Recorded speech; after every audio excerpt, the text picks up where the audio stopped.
할렐루야. 우리 반가운 얼굴이네요. 우리 태근이가 무대에서 저녁했으면 좋겠지만 휴가 나왔습니다. 우리 박수로 환영하겠습니다. 이 귀한 시간을 또 이렇게 예배의 자리에 오셔서 너무 귀하고 너무 사랑하고 축복합니다. 오늘은 십자가의 도라는 제목으로 말씀을 전하려고 해요. 정말 우리가 꼭 따라야 될 한 가지가 있다면 십자가의 길입니다. 그 길을 따르지 않고서는 우리가 그리스도인이라 말할 수 없습니다. 만약 그것을 따르지 않고 다른 것만 바라고 있다면 잘못 가고 있는 겁니다. 우리가 따라야 될 마땅한 길은 바로 십자가의 길. 우리가 마땅히 붙들고 살아야 될 것은 십자가의 도입니다. 고린도 교인들에게 사도 바울은 오늘 편지를 쓰면서 어떠한 마음으로 썼을까? 고린도 교회를 한번 살펴봤더니 고린도 교회, 그 당시에 이 고린도 지역은 상업도시였기 때문에 매우 번성했다라고 이야기하고 있습니다. 또 번성한 만큼 무엇이 관행했을까요? 죄였습니다.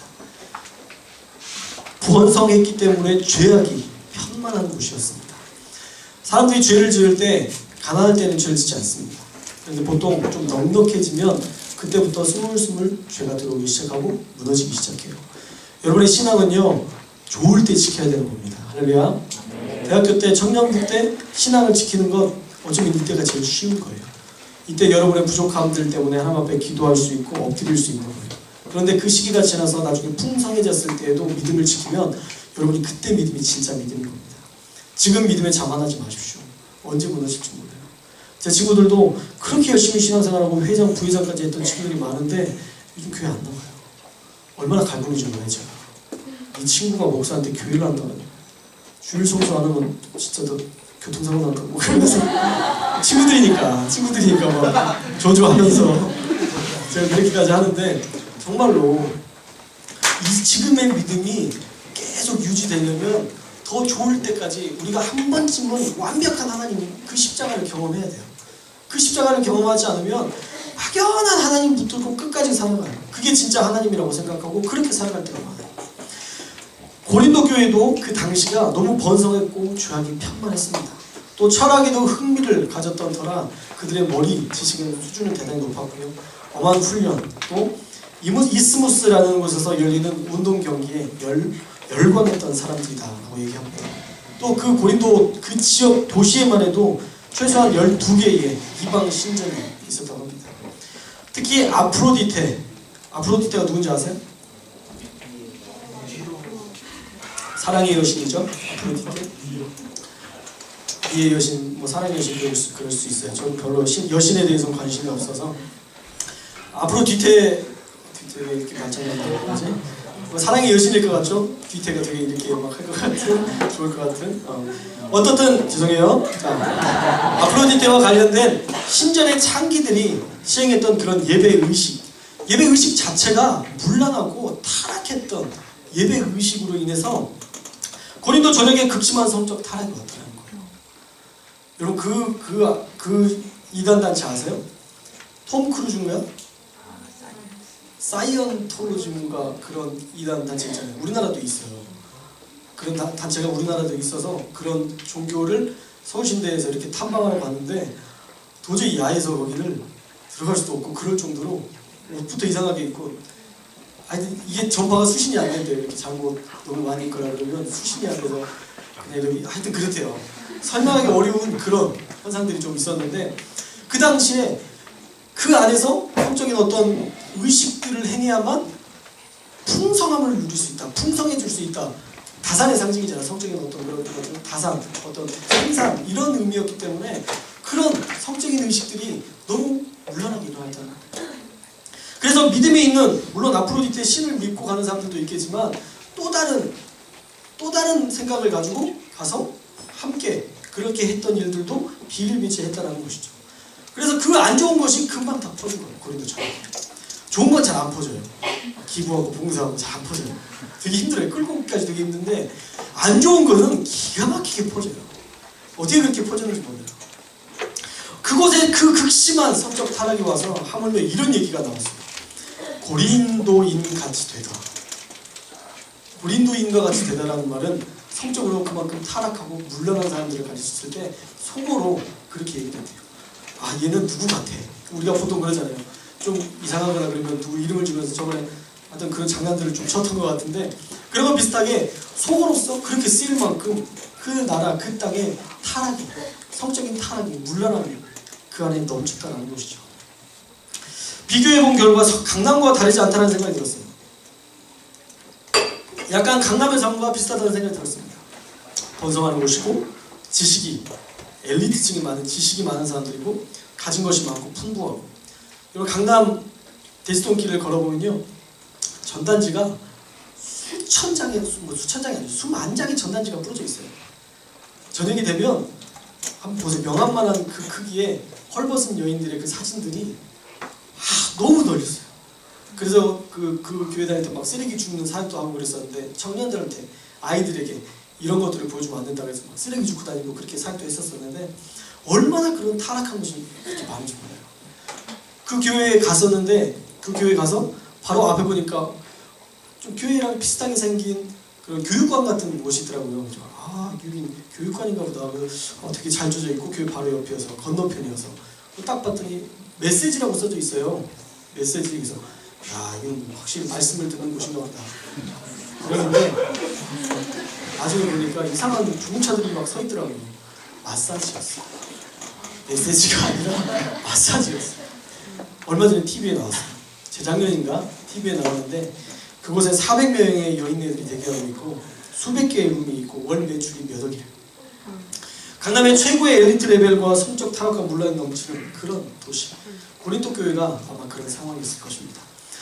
그런 상황 속에서 오늘 성경은 우리에게 이렇게 얘기합니다. 8절 말씀, 오늘 읽을 말씀 함께 읽겠습니다. 시작. 주께서 예수 그리스도의 날에 책망할 것이 없는 자로 끝까지 경고하게 하시리라. 지금 보면요, 책망할 게 넘쳐요. 고린도 교인들이 그곳에서 살기만 했지 완전히 분리된, 구별된 삶을 살았느냐? 아니에요. 그렇지 않았을 거예요.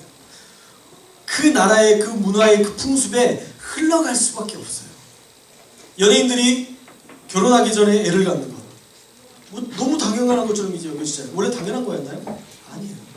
원래는 당연한 게 아닌데, 너무 한 TV에서 처음에는 막 이렇게 하다가 우리가 그렇게 됐어요. 그랬더니 다른 사람들도 아휴, 그러면서 이제 자기네들도 뭔가 면접을 얻는 것처럼 쫙 퍼지고, 이제는 결혼 전에 아이를 갖는 건 그렇게 나쁘다고 생각하지 않아요.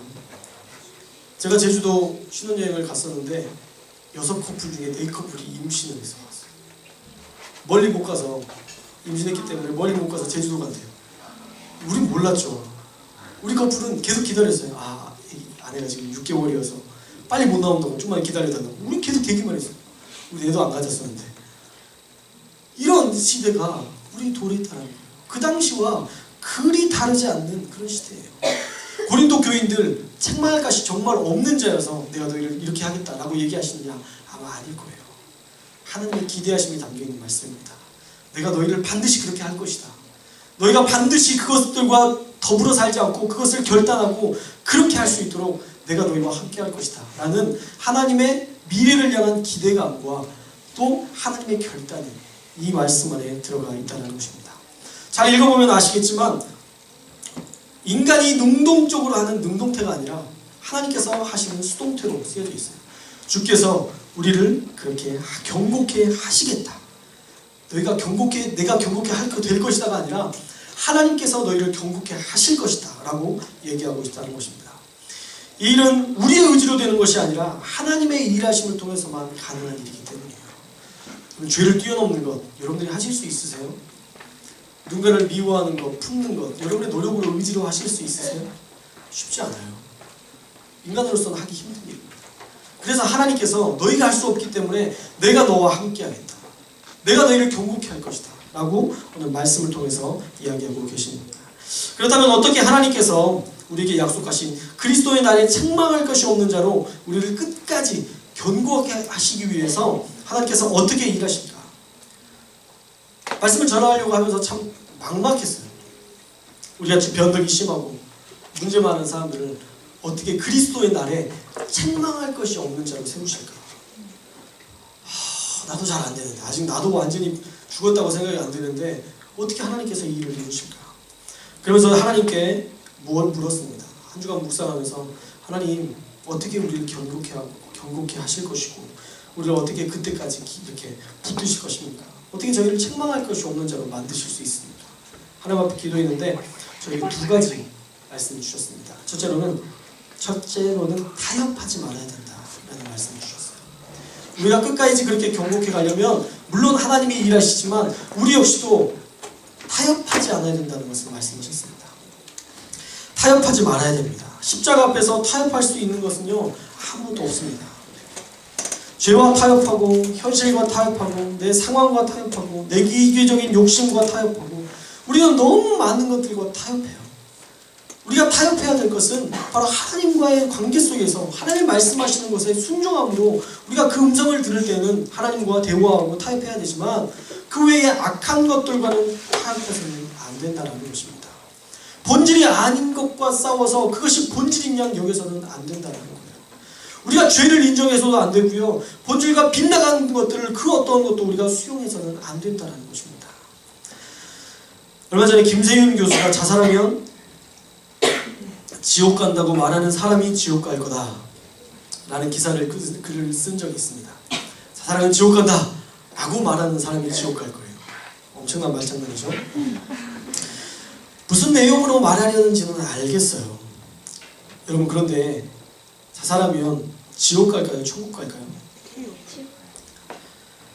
하나님이 주신 생명을 스스로 버리고 떠난 그 악을 어떻게 악이라고 보지 않고 그것들을 어떻게 진리로 받아들일 수 있을까요?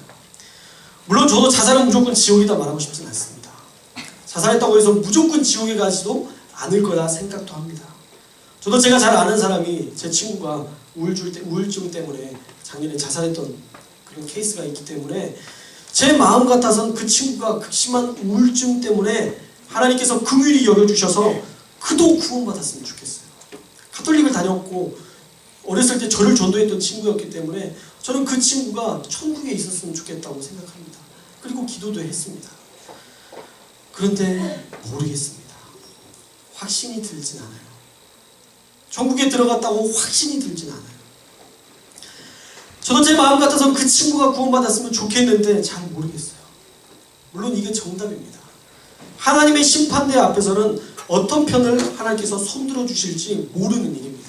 그래서 자살하면 무조건 지옥이다라고 말할 수도 없고 자살한다고 해서 무조건 천국에 못 가는 것은 아니다라고 말할 수 없지만 내 옆에 사람도 바로 옆에 앞에 있는 사람들도 어떻게 구원이 되는지 이 사람이 구원을 받았는지 못 받았는지 진짜 천국에 갈 수 있는 사람인지 우리가 확신할 수 없는데 그 사람들을 우리가 판단하는 것은 너무 쓸데없는 일이라는 생각도 들지만 결론은 하나님께서 어떤 것에 더 비중을 두실까를 생각해보면 어쩌면 여러분들이 생각하는 그것이 하나님이 생각하시는 그것과 더 일치하지 않을까라는 생각이 들어요. 물론 결론은 하나님만 아신다가 결론입니다. 그렇죠? 그 사람의 구원은 하나님께서만 아십니다. 우리의 구원도 마찬가지예요. 하나님만 아세요. 여러분들을 구원을 해주실지 말아야 될지는 하나님의 그 심판대 앞에서 정확히 결정하시고 여러분들을 천국으로 영생으로 아니면 영볼로 그렇게 보내실 것입니다. 잘 믿었던 것 같은데 실상으로 그 안에 예수 그리스도 그 십자가의 보혈의 능력이 없었다면 어쩌면 그 사람은 머리로만 아는 지식인으로서 그 사람은 천국에 들어가지 못할 수도 있어요. 성경에도 양과 염소의 비유가 나옵니다. 양과 염소는 비슷해요. 가라지와 또 뭐죠? 가라지와 무슨 비유죠? 알고 쌀이 생각이 나서 가라지와 알고 비슷해 보이잖아요. 생긴 건 똑같이 생겼어요. 근데 그 안에 생명력이 있는 그 씨가 있느냐 아니면 생명력 없는 아무것도 없는 공허함이에요. 겉으로 보기는 똑같은데 차이가 있다는 거죠. 양과 염소 비슷해요. 하얀색이고 그냥 그렇게 또 비슷하게 생겼어요. 그런데 심판의 날 하나님께서 양과 염소를 구분하시겠다는 얘기하셨고 가라지와 알곡을 구분하시겠다고 얘기하셨어요. 우리의 신앙은요 하나님께서 원하시는 그 모습 그대로 나아가야 된다는 것입니다. 구원은 하나님께 속한 영역입니다. 그래서 우리가 누가 구원받았다 누가 구원받지 못했다 말할 수 없지만 가능성으로 봤을 때 스스로 목숨을 끊는 것은 하나님의 주권에 대한 대단한 반역임을 알아야 됩니다. 그리고 자살하면 지옥 가는 것이 아니다 라는 것이 선포되면 이 세상에 더 혼란이 찾아오게 됩니다. 그럼 기도하고 자살하면 천국 가야 되지 않나요? 하나님 도저히 살지 못하겠습니다. 저는 주님의 그 나라를 기대합니다. 예수님의 이름으로 기도합니다. 아멘. 연탄불을 피워놓고 그렇게 정말 세상을 떠난다면 그 사람은 천국 가야 되지 않아요? 마지막까지 하나님을 찾았잖아요. 설명할 길이 없는 거예요. 타협할 것과 타협해야지. 우리 직계가족이나 친구나 그 누가 그렇게 자살을 선택했다고 해서 무조건 지옥에 가는 것은 아니라 결정할 수 없다는 것입니다. 가능성으로만 보면 지옥에 갈 가능성이 훨씬 더 높다는 거예요. 다시 말하지만 무조건이 아닙니다. 무조건 자살하면 무조건 지옥 간다는 게 아니에요. 그건 하나님께서 판단하실 일이에요. 그러나 혹시라도 어떤 사람들이 그런 죽음에 대해서 고민하고 있을 때 좀 담대하게 그 부분에 대해서 이야기할 수 있어야 됩니다. 그것과 마찬가지로 구원도 그렇습니다. 예수님을 안 믿어도 성실하고 진실하게 살면 구원받아야 되는 거 아닙니까? 그 사람이 죄를 잘 안 지려고 몸부림쳤고요. 착한 사람이에요. 그러면 그 사람은 예수 그리스도를 인정하지 않는다 할지라도 구원받아야 되는 거 아니에요? 그렇게 착하게 살았는데? 남을 돕고 살았는데? 여러분 동의하시나요? 아마 착하게 사는 아버지가 예수님을 믿지 않으면 동의하실 거예요. 그죠? 여러분의 아버지가 착하게 사시는데 만약에 그렇다면 아마 동의하실 거예요. 그러나 복음이 전파되지 않은, 아직 복음을 한 번도 들어보지 않은 미전도 종족이나 하나님을 전혀 몰랐던 사람에게는 어쩌면 그들의 선행이나 또한 어떤 것으로 하나님께서 심판의 기준을 바꾸실 수도 있을 거라 생각을 해요. 하지만 로마서 1장 20절에 이렇게 되어 있습니다. 한번 읽어볼까요? 시작. 창세로부터 그의 보이지 아니하는 것들 곧 그의 영원하신 능력과 신성이 그 만드신 만물을 분명히 보여 알게 되나니 그러므로 저희가 핑계치 못할지니라. 이 세상 창조 때로부터 하나님이 보이지 않는 속성 곧 그분의 영원하신 능력과 신성은 사람이 그 지으신 만물을 보고서 깨닫게 되어 있습니다. 그러니까 어떤 사람이든 하나님의 보이지 않는 신성, 능력과 그 신성을 보지 않아도 다 깨닫고 있다는 거예요. 그러므로 사람은 핑계댈 수 없다. 그렇게 얘기하고 있습니다. 난 하나님을 본 적이 없어요. 하나님을 만난 적이 없어요. 라고 말할 수 없다는 거예요. 왜 이런 일이 일어날 수 있냐? 왜 이 말씀이 진리냐면 정말 그렇습니다. 복음이 전해지지 못하는 나라에는요. 예수님께서 직접 그곳에서 복음을 전하고 전도하시는 일들이 비일비재하게 일어나요. 지금 이란 땅이 그러고 있대요. 이란 땅에 예수 그리스도를 선포하지 못하니까 그 땅 가운데 수많은 사람들이 믿음의 백성들이 막 일어나는 거예요. 한 사람 한 사람 자신의 그 안에서 하나님으로 인정하는 사람들이 나타나기 시작한 거예요. 그리고 어떤 공동체 안에 모여요. 누가 어떤 문자를 보낸 거라 그렇지 않았는데 그 공동체 안에 모이기 시작해요. 그리고 예배를 드려요. 어떤 선교사님이 당신은 어떻게 예수님을 믿었습니까? 물었을 때 그 여인은 저는 예수님의 전도로 예수님을 믿게 되었습니다. 아니 어떻게 예수님이 당신을 전도하셨죠? 제 꿈에 나타나셔서 자기가 한 모든 일들을 저에게 보여주셨습니다. 그리고 어느 지역에 가서 어느 문을 열면 거기에서 믿음의 공동체를 만날 수 있겠다 말씀해 주셨습니다. 그래서 와봤더니 여기였습니다. 수많은 사람들이 그런 고백을 해요. 하나님의 그 말씀을 전하지 못하려는 하나님께서 직접 복음을 전하고 계셨어요. 할렐루야. 아멘. 놀라우시죠? 놀라운 일입니다. 그렇기 때문에 하나님이 어떤 사람이 어떤 절대자에 대한 신뢰를 가지고 어떤 그분을 만나고 싶어하는 열망이 있는 그 어떤 사람이라면 하나님 그 사람에게 분명히 자신의 모든 속성들과 자신의 한 일들을 알려주셨을 거라는 거죠. 그래서 그들이 핑계치 못할 것이다 라는 것입니다. 잘 몰랐어요. 이 정도면 되는 줄 알았어요 라고 핑계한다고 한들 그것이 하나님께 인정받을 수 없다는 것입니다. 사랑하는 여러분, 타협하지 않기를 주님의 이름으로 축원합니다. 그 어떠한 것과도 여러분은 타협하지 않기를 바라요. 사울은 타협하다가 버림받았습니다. 하나님의 말씀에 조금만 타협점을 붙여서 전리품을 다 없애라고 했는데 남겨두었어요. 그리고 나서 왜 그걸 남겨두었느냐 말했을 때에 좋은 것들을 제사 드리기 위해서 그랬대요. 좋은 양, 좋은 소, 이 하나님께서 하나님께 이 제물을 드리려고 하는데 이놈들이 너무 잘생기고 너무 흠없어서 이렇게 빼놨다가 하나님 앞에 예배드리기 위해서 저희가 이걸 남겨놨습니다 라고 핑계대요. 그런데 하나님께서 뭐라고 하셨어요? 처음에 뭐라고 하셨죠? 싹 진멸하라고 그랬어요. 양이든 염소든 어떤 거든 싹 진멸하라고 하셨어요. 그런데 거기에 조금의 타협점을 붙여서 쓸만한 것들을 가져오고 하나님 앞에 드리려고 그랬는데요, 처음에 안 받겠다고 그러셨잖아요. 싫다는데 왜 구질구질하게 이렇게 하나님 앞에 왜 이러는 거예요? 여러분 그런 사람들 좋아하세요? 당연히 싫어요 했는데 막 꽃다발 들고 와서 스토커 같잖아요, 그죠? 그 말씀을 왜 바꾸냐고요. 싫다고 그러면 튕기 나 좋아해서 튕기나 뭐 이런 자기만의 생각으로 괜히 한 번 더 돌려서 자기 생각대로 막 모든 것들을 인정하고 모든 것들을 그렇게 생각하는 거예요.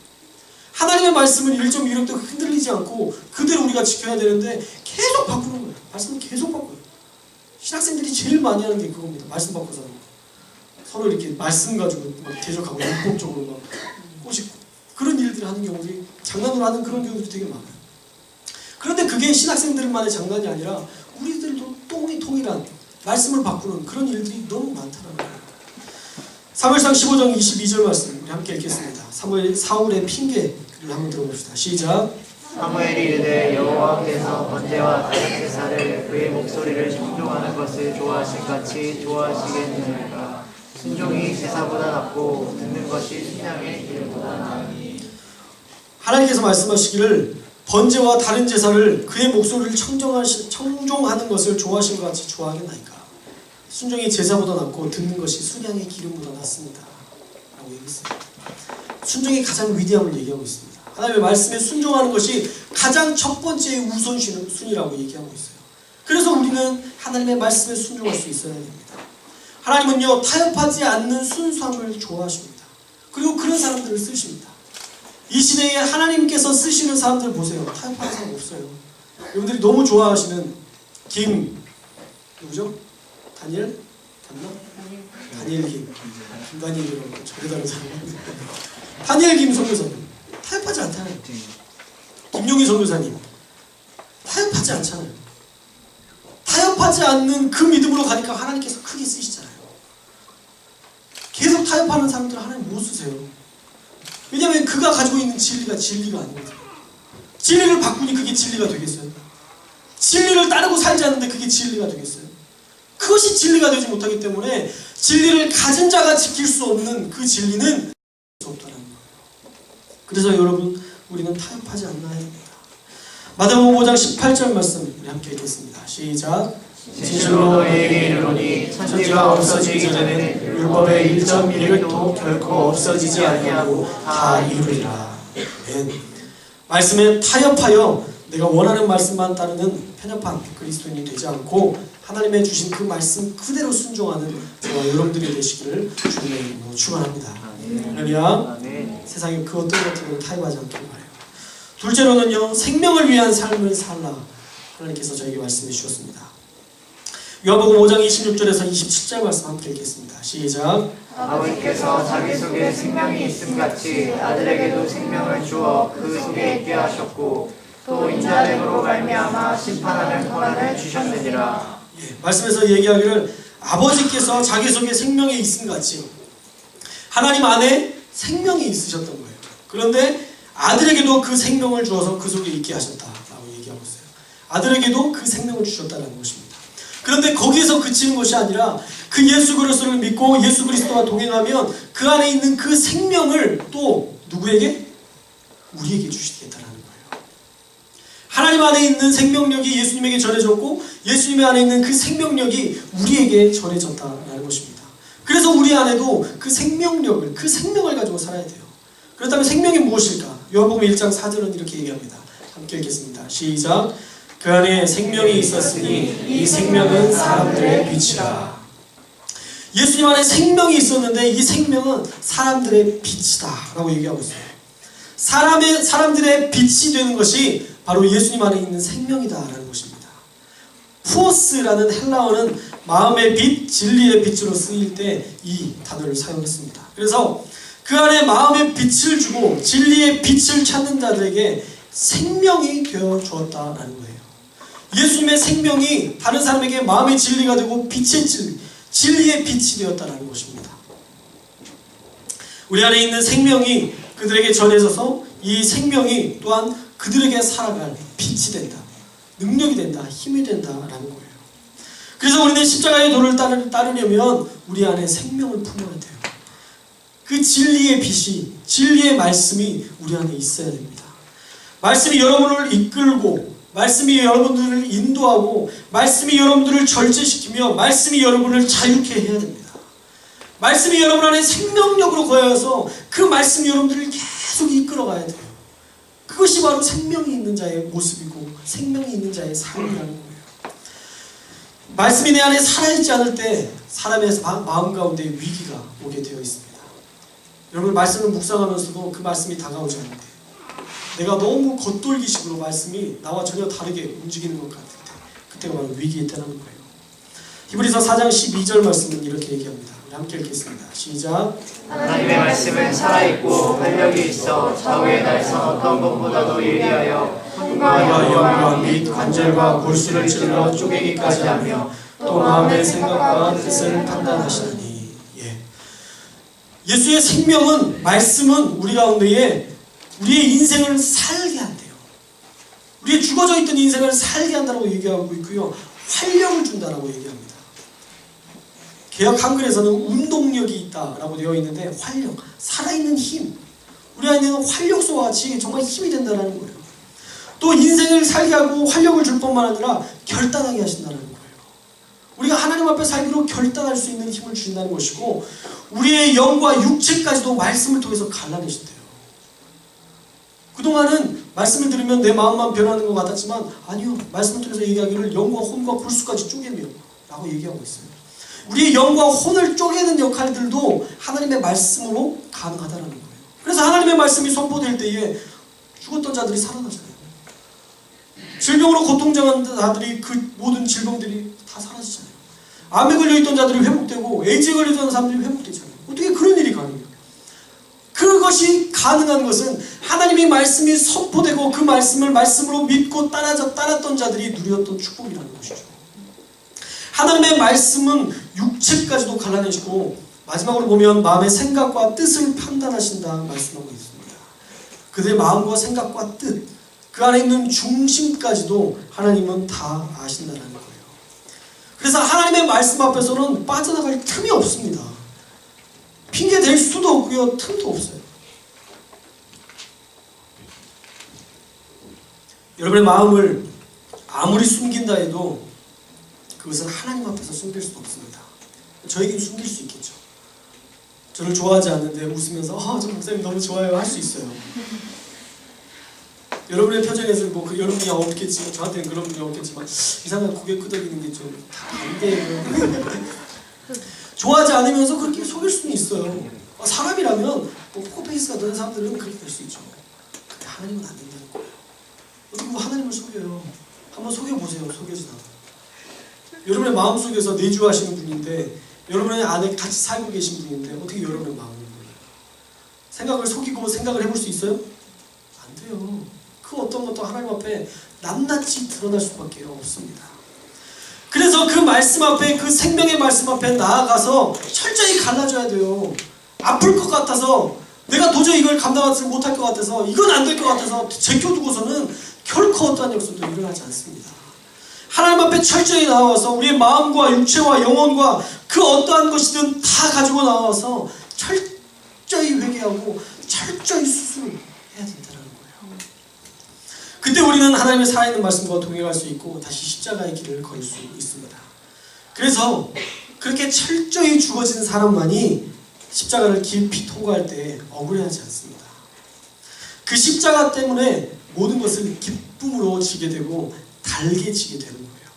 그게 바로 도를 깨달은, 십자가의 도가 분명한 사람들의 특징입니다. 아마 여러분들 주변에도 그런 사람이 있었을 거예요. 어떻게 저럴 수가 있지? 어떻게 저런 상황에서 저렇게 반응할 수 있지? 어떻게 저런 상황 속에서 저렇게 믿음의 고백들을 할 수 있지? 그런 사람들이 있었을 거예요. 우리 믿음의 선진 중에 손영원 목사님이라고 귀한 분이 계십니다. 아들을 죽였어요. 아들을 죽인 그 사람을 양자 삼았어요. 쉬울까요? 남의 일이니까 아마 여러분들이 지금 쉬울 수 있어요. 그건 쉽지 않은 일입니다. 만약 내 아이를 누군가가 그렇게 해했는데 그 해한 아이를 내가 양자로 삼는다. 쉽지 않을 거예요. 정말 어려울 일입니다. 그런데 그 손영원 목사님은 그를 품을 뿐만 아니라 먹이고 재우고 진짜 모든 것들을 다 공급해주면서 그를 키웠다라는 거예요. 어떻게 그럴 수 있겠어요? 그 안에 무엇이 있길래 도대체 그 사람은 어떤 하나님을 믿길래 그렇게까지 결단하고 그렇게 할 수 있었을까요? 문둥병이 사는 그 문둥병 환자촌에서 그 문둥병을 알아서 몸이 썩어가는 그 썩은 고름을 입으로 빨아냈던 그런 귀한 모습들은 어떻게 할 수 있겠어요? 문둥병이 옮을 것 같은 그 두려움 때문에 가까이 가지도 않는 사람이 태반인데 그 고통스러워하는 사람의 그 고름을 입으로 빨아내서 그것들을 치료해 주었던 그 목사님의 그 귀한 모습, 도대체 어떻게 그럴 수 있었겠습니까? 또 믿음의 선진들에서 참 다양한 많은 사람들이 있어요. 요셉이 어떻게 그 여인의 유혹을 참았을까요? 만약 보디발의 장군이었다고 한다면, 어떤 장군급이라면 그 장군의 아내도 어쩌면 대단한 미모를 소유했을 거라고 생각돼요. 그렇죠? 자기의 권세와 맞는 어떤 여인네가 있었지 않겠어요? 자기의 수준과 맞는 어떤 여인들을 얻었지 않겠어요? 그런데 그 여인이 유혹했을 때 어떻게 뿌리칠 수 있었을까? 아름다운 여인인데, 김태희 같은 여인이 와 그러면서 왜 이러세요? 저보다 연배가 많은 분이 왜 이러세요? 물론 연배가 많아서 조금 거부감이 있었을 수도 있겠지만 그렇게 거부한다는 게 정말 쉽지 않았을 거라는 거죠. 그 젊은 날에. 물론 하나님께서 역사하셔서 그 여인이 정말 못생겼다면, 도저히 감당할 수 없을 만큼 못생겼다면 그럴 수 있었겠다 생각되지만 천국 가서 봅시다. 이것은 우리가 주석을 달 수 있는 그런 영역은 아닌 것 같고, 우리 그 유혹을 뿌리친다는 것은 정말 쉽지 않았을 일이에요. 더 신기한 건 뭔지 아세요? 더 놀라운 건 요셉이 억울한 거잖아요. 요셉이 억울한 거니까 보디발하고 친해요. 보디발하고 친할 수밖에 없어요. 모든 걸 다 맡겼으니까. 그러니까 보디발한테 가서 저 장로님 드릴 말씀 있는데 억울한 건 아니고요. 솔직히 얘기하면 사모님이 저를 했는데 진짜거든요. 이렇게 얘기할 수 있었어요. 그 앞에서 당당하게 얘기는 못했고 좀 그랬어요. 이렇게 할 수 있다고요. 얼마든지 자기가 저지르지 않았던 일이기 때문에 그 책임을 그 여인에게 떠낸 걸 수도 있었어요. 잘하면 감옥에 안 갈 수도 있었어요. 그런데 감옥이 아니라 만약에 그렇게 했다면 천당 갔을 거예요. 바로 죽임당했을 거예요. 자기 아내를 비방하는 이것을 소문내는 요셉, 바로 죽임당했겠죠. 하나님께서 주신 마음으로 그 모든 것들을 참아냈더니 오히려 더 선한 역사들을 이뤄내고 보디발 위에 임하게 하셨어요. 애굽의 총리가 되게 하셨잖아요. 요셉이 총리가 되었을 때 그때의 그 생각을 한번 해보십시오. 보디발이 얼마나 떨었을까요? 그렇죠? 보디발 얘기도 좀 나와줘야 되는데 어떻게 했는지, 요셉이 다시 보디발을 부르니라 이렇게 해서 좀 근데 복수하는 내용들이 많은 거예요. 요셉은 그냥 거기까지 자기가 자기에게 주신 마음만큼, 그리고 자기가 헌신할 것은 철저히 헌신하면서 자기의 스스로 내려놓을 수 있었어요. 어떻게 그럴 수 있었겠어요? 사도 바울 보세요. 그렇게 열심히 복음을 전했어요. 얼마나 열심히 전했냐면 죽을 만큼 열심히 전했어요. 뒤지게 맞고 이제 죽었다고 생각해서 밖에 버렸는데 살아난 거예요. 아직 죽지 않았던 거예요. 생각해보세요. 뒤지게 맞았어요. 적당히 맞은 게 아니라 돌로 맞았기 때문에 온 몸에 멍이 들고 머리가 깨지고 몰골이 말이 아니었을 거예요. 근데 툴툴 털고 자기가 전도하려고 했던 그 마음으로 다시 들어가요. 물론 사도 바울을 만났던 그 사람들도 무서웠을 거예요. 피철철을 읽어서 무서웠을 수 있어요. 그런데 어떻게 다시 복음을 전하러 가냐고요. 그 사람들이 나한테 돌 던졌던 그 사람들에게 다시 복음을 전하고 싶으세요, 여러분? 나 있으면 돌 들고 같이 갔을 거야, 돌. 제일 아프게 던진 거 한 놈만 내가 죽이고 내가 같이 죽자. 이런 악한 마음 가지고 갔을 수 있어요. 그래서 사도 바울은 아니에요. 사도 바울은 다시 가서 복음을 전했어요. 그러니 복음이 전해질 수밖에 없죠. 사도 바울은 목숨을 걸었으니까. 목숨과 바꾸기를 결정하고 갔으니까. 그러니까 역사가 일어날 수밖에 없죠. 태장을 받았습니다. 40에 한 대를 뺀 태장을 받았어요. 그러니까 우리 곤장맞은 것도 같아요. 40에 왜 한 대를 뺀지 아세요? 40이 완전수잖아요. 이스라엘은 40이 완전수거든요. 그래서 완전수대로 때리면 죽을 수 있다고 해서 39대를 뺀 거예요. 그래서 40에 한 대를 가만 39대나 40대나 솔직히 그게 그거예요. 근데 이런 태장을 3번 남았대요. 그렇게 간질병이라고 안질이나 간질 둘 중에 하나를 앓고 있는 어떤 사탄의 가시를 그 몸에 가지고 있는 그 사람이 어쩌면 몸이 약한 사람일 수 있는데 그 사람이 태장을 3번이나 당했대요. 죽임도 당했고요. 수많은 고난을 당할 뿐만 아니라 결국은 단두대에 몸이 잘려서 그의 마지막에 그렇게 죽음을 맞이하게 되었습니다. 말도 안 되죠. 사도 바울은 놀다가 죽은 게 아니에요. 자기가 누리다가 죽은 게 아니에요. 진짜 오직 예수 그리스도의 복음을 위해서 살다가 단두대에 목이 잘려 죽었어요. 어떻게 하나님을 위해서 일했는데 하나님은 왜 지켜주시지 않았죠? 하나님을 위해서 모든 것들을 버리고 하물며 결혼까지 하지 않고 복음을 위해서라면 모든 것들을 걸고 그렇게 목숨 걸고 사역했는데 왜 하나님께서 사도 바울을 지켜주시지 않았죠? 사도 바울의 관점에는 이 억울함이라는 단어가 존재하지 않았습니다. 사도 바울의 관점은 그것이 아니었어요. 내가 고통당하고 내가 죽임당하고 내가 아픔당하는 것, 그것은 사도 바울의 관점이 아니었어요. 사도 바울의 관점은 예수 그리스도의 마음이었습니다. 예수님께서 보는 눈으로 보니까 자기에게 돌 던졌던 사람들에게 돌을 다시 던질 수 없는 거예요. 그래서 걸어서 갔던 겁니다. 전도하러 다시 갔던 거예요. 태장을 맞고서도 예수님께서 십자가에서 죽으시면서 고통당하셨던 그 고통에 비하면 아무것도 아닌 것으로 여기고 주님 감사합니다. 제가 하나님보다 더 덜한 고통을 당하지만 그래도 이 고통을 당하면서 하나님의 마음을 느낄 수 있어서 감사합니다. 예수님께서 얼마나 힘드셨을지 하나님 그 마음을 알겠습니다. 어쩌면 이런 고백을 통해서 사도 바울은 계속 하나님 앞에 나아갔을 것입니다. 고린도전서 15장 31절 말씀 함께 읽겠습니다. 시작. 형제들아, 내가 그리스도 예수 우리 주 안에서 가진 바 너희에 대한 나의 사랑을 두고 단언하노니 나는 날마다 죽노라. 사도 바울은요 주 안에서 날마다 죽기로 결정했습니다. 그래서 날마다 죽는 일이 어렵지 않았어요.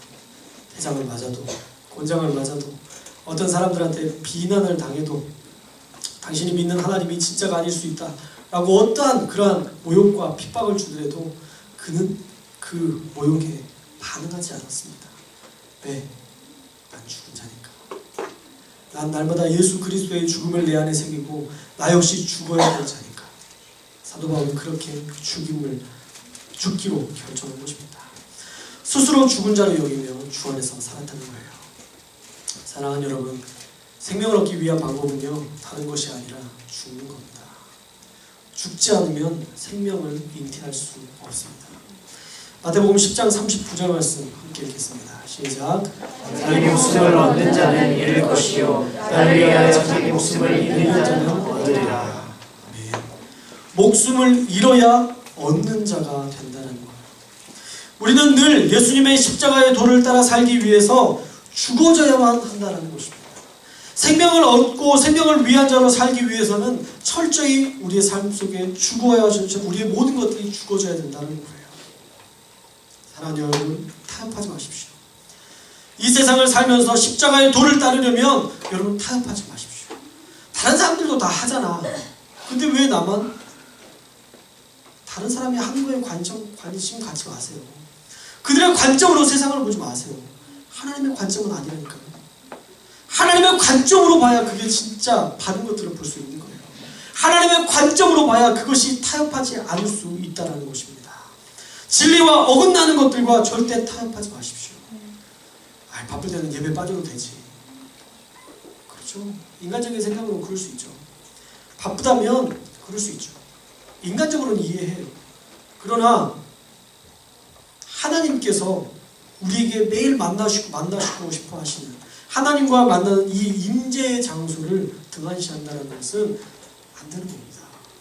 십자가를 은혜를 경험한 사람들의 대부분 똑같은 특징이 뭔지 아세요? 예배드리는 걸 기뻐한다는 거예요. 미치도록 예배를 사모한다는 거예요. 그게 대부분의 특징입니다. 만난 척하는 사람들은 그렇게 사모하지 않아요. 만난 것 같은 사람들은요, 말은 유쾌한데 엄청난데 그만큼의 행동이 보이지 않는 데가 너무 많아요. 사랑하는 여러분, 세상에 그 어떤 것과도 타협하지 마십시오. 저는 예배를 목숨 거는 자들이 되기를 소망합니다. 할렐루야.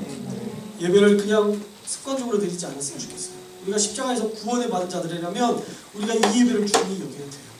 어떤 사람들은 예배를 드리기 위해서 모였다가 죽임을 당해요.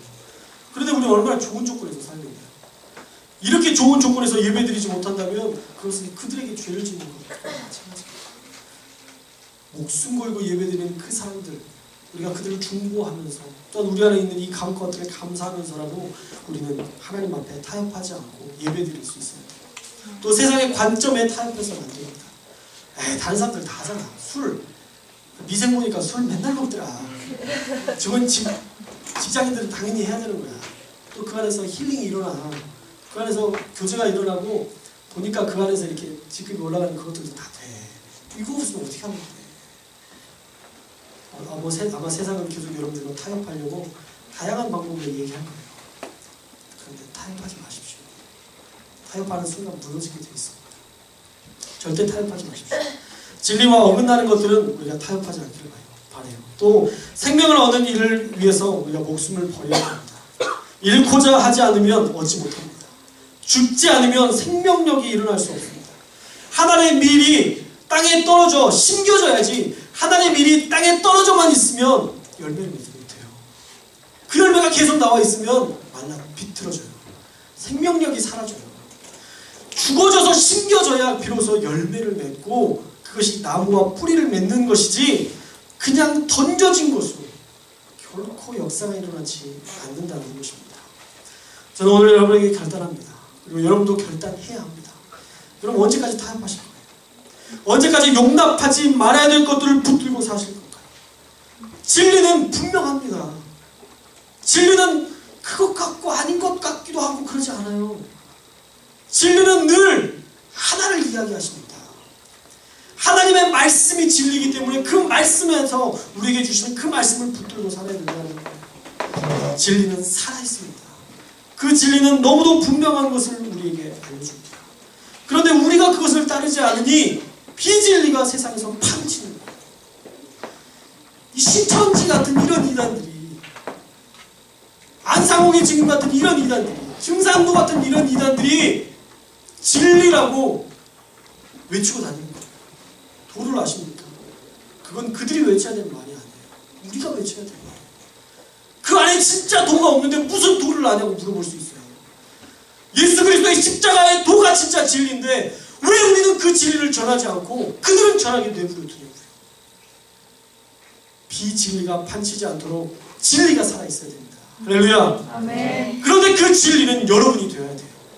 이미 진리는 다 선포되어 있습니다. 말씀 가운데 이미 우리에게 너무도 많은 진리가 선포되어 있어요. 이제 이 진리를 전하는 자는 우리의 역할이에요. 예수님께서 십자가에 죽으심으로 모든 진리를 완벽하게 우리에게 허락해 주셨어요. 그동안에 이해하지 못했던 것들을 다 이해시켜 주셨어요. 십자가에서 죽으시겠대요. 하나님이신데 우리의 죄를 위해서 십자가에서 죽으시기로 결단하신 거예요. 그보다 귀한, 그보다 큰 사랑이 어디 있습니까? 그렇게 낮아지실 수 있나요, 여러분? 여러분 그렇게 낮아지려 살고 계세요? 예수님은 그러실 수 있는 분인가요, 무조건? 하나님이시니까? 사랑이 많은 분이니까? 아니에요. 하나님이 복을 보여주셨기 때문에 하나님의 사랑으로 예수 그리스도를 부으셨고 그 사랑이 우리에게 전해졌기 때문에 우리도 또한 그 사랑으로 살아내야 돼요. 이 시대에 누가 예수를 볼 수 있습니까? 여러분 예수님을 보고 계시나요? 여러분의 삶 속에서 매일 예수님을 만나고 계시나요? 세상이 예수님을 만날 수 없다고요. 그래서 우리가 작은 예수가 되어야 된다고요. 여러분 안에 예수의 생명이 있어야 그 생명이 전해진다고요. 이렇게 살아서는 안 됩니다. 이렇게 타협하고 살아서는 안 돼요. 이렇게 생명력 없이 살아서는 안 돼요. 예수님에 대한 감격 없이 그냥 하루하루 지나다가 어느 날 예배가 되고 어느 날 수련회가 되면 그때 반짝 은혜 받았다가 다시 식어지고 다시 타협하고 다시 힐끔힐끔 쳐다보고, 그게 우리의 삶이 되어서는 안 돼요. 언제까지 죄와만 싸울 거예요? 언제까지 여러분의 그 죄와만 싸우다 끝날 거예요? 하나님께서 이 땅에 여러분들을 보내신 이유가 죄와 싸우기 위해서인가요? 하나님의 나라를 선포해야 되는데 하나님의 나라를 선포할 수조차 없는 너무 연약한 그냥 백성인 거예요. 군사가 되어야 되는데 백성으로만 서 있는 거예요. 호미 들고 뭘 해요? 호미 들고 어떻게 사단과 싸워요? 성령의 검이 있어야죠. 성령의 검, 그 말씀의 진리가 우리 가운데 있어야죠. 우리 신천지 이번에 보셨는지 모르겠어요. 꼭 보세요. 거기에 보면 말씀으로 신천지를 하나씩 깨부십니다. 왜요?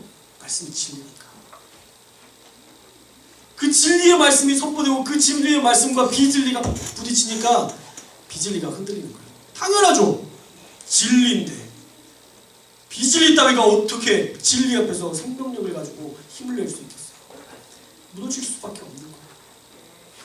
그래서 여러분이 진리가 될 수 있었으면 좋겠습니다. 아멘. 할렐루야. 아멘. 저는 이 자리에 온 여러분들만이라도 진리가 되었으면 좋겠어요.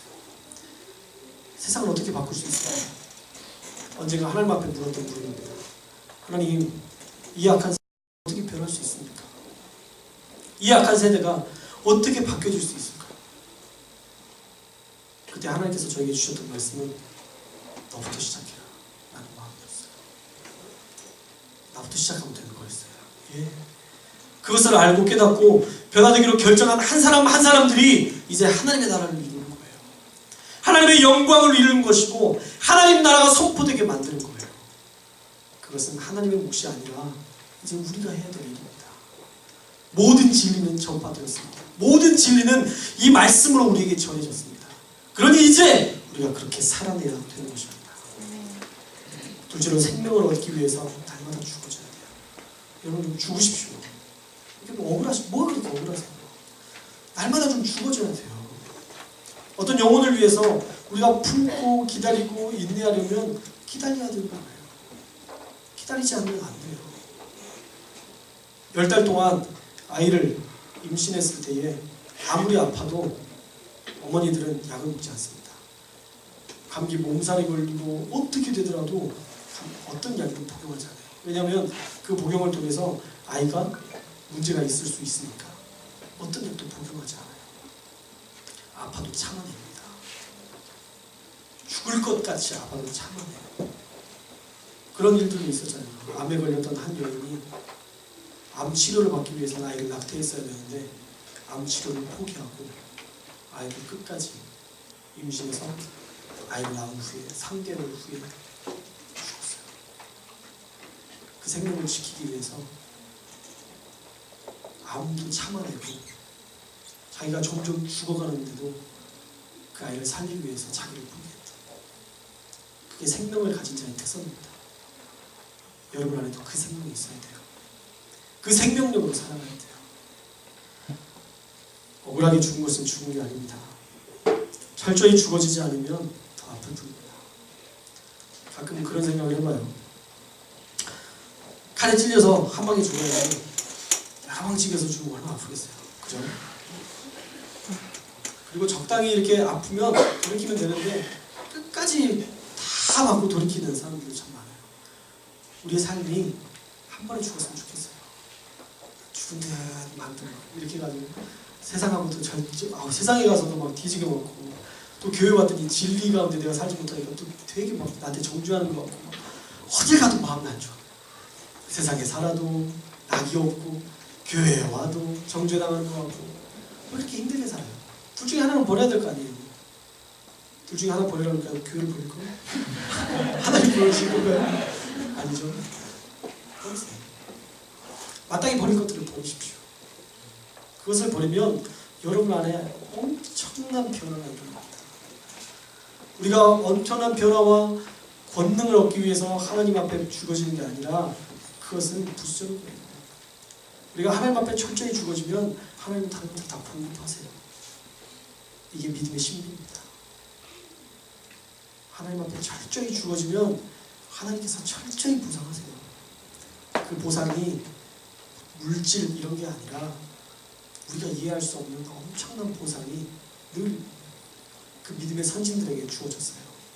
사도 바울, 모든 사람이 사도 바울을 설교 시간에 이야기하잖아요. 2000년 즈음에 죽었던 그 사람을 우리가 아직도 기억하고 그 사람의 삶을 기리잖아요. 우리의 이름이 그렇게 드러날 수 있다는 거예요. 전 여러분이 그런 간증, 믿음의 선진, 앞으로 1000년, 2000년 뒤에도 만약 예수님께서 재림하시지 않으면 여러분이 했던 그런 일들이 성경에 기록될 수도 있겠죠. 새로운 성경에. 그렇죠? 구약, 신약, 또 다른 구약, 신약 이렇게 해서 또 나올 수도 있고 여러분의 믿음의 선진 안에 대열 안에 들어갈 수 있어요. 그때 우리가 했던 그 행적들이 거기에 기록되었으면 좋겠습니다. 또 그 기록뿐만 아니라 하나님을 만났을 때에 하나님께서 우리를 바라보실 때에 우리를 손가락으로 부르시고 주님께 안길 그날 저는 기대합니다. 시영아, 겁나 수고했다. 미치도록 수고했다. 너 때문에 내가 살만했다. 내가 네 모습을 보면서 네가 전하는 그 복음 때문에 변화되는 그 사람들을 보면서 나도 기뻐했다. 주님께서 하시는 그 한 말씀 때문에 저는 사역하고 있는 거예요. 어떤 보상 바라지 않습니다. 이미 하셨잖아요. 십자가에서 다 치르셨잖아요. 내가 값을 치를 수 없었던 그 값을 대신 치러주셨잖아요. 얼마나 더 바래요.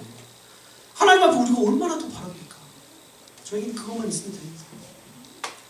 내가 사역하는 이유, 내가 진리를 외치는 이유, 오직 예수 그리스도, 나를 위해서 철저히 죽으셨던 그 십자가의 사랑 때문에 우리가 복음을 전해야 되고 우리가 죽어져야 되고 우리가 세상과 타협하지 말아야 되는 것입니다.